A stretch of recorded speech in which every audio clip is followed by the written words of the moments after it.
supaya bisa menjaga dari liberal, batas-batas liberal itu apa?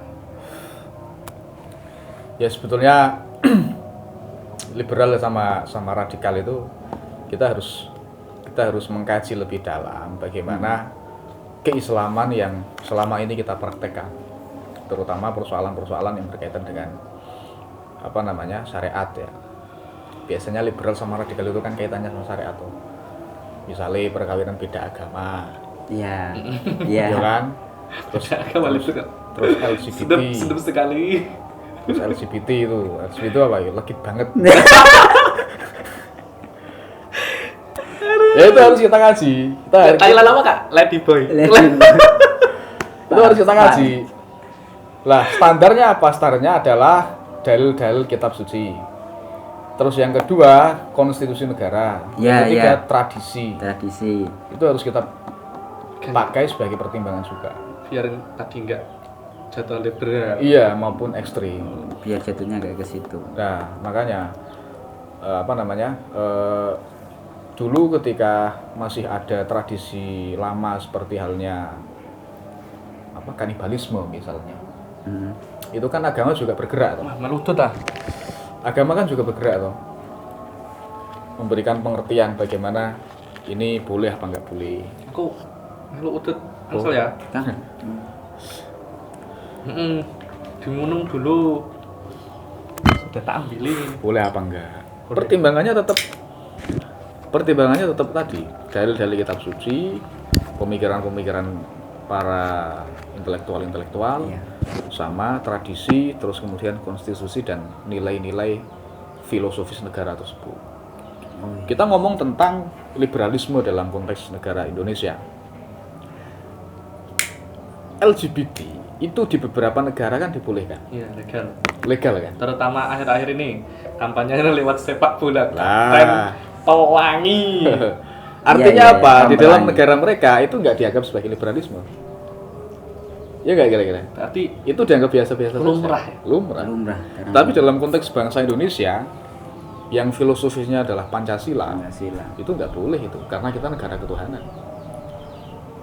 Lah kira-kira begitu. Bagaimana cara kita mengukur mana yang liberal, mana yang ekstrim, mana yang moderat. Ekstremisme misalnya di Timur Tengah, ini kita ngomong tentang ekstremisme. Iya. Ada gerakan-gerakan ISIS, gerakan-gerakan Wahabi. Ini saya terus terang saja, Wahabi misalnya. Itu menganggap hal itu biasa-biasa saja dan boleh, karena konstitusi beberapa negara itu boleh. Mana betul ya? Iya. Contoh, sekarang ini yang hangat itu Arab Saudi. Arab Saudi itu sekarang setelah dipegang sama MBS itu, Pangeran Muhammad bin Salman, itu konstitusinya atau pandangan negara mereka itu sudah mulai modern, sudah mulai berubah. Misal kebijakan yang contoh paling baru perempuan boleh nyetir, dulu nggak boleh. Berarti dulu nggak boleh. Perempuan boleh nonton bola. Terus di sana juga sudah dibuka konser-konser musik. Betul. Tuh. BTS boleh. Main yang kono kayak. Istanbul semua. Lah dulu ketika masa-masa bapak-bapaknya, mbah-mbahnya, karena memang negara itu punya kongsi sama Wahabisme, kan semuanya dilarang atas dasar agama. Akhirnya ideologi agama, ideologi kelompok tertentu menjadi ideologi negara. Dan ekstremisme di sana itu dianggap sebagai hal yang wajar. Itu kalau kita menggunakan konsep Pancasila untuk menganalisis itu kan tetap nggak bisa ketemu kan? Nggak bisa.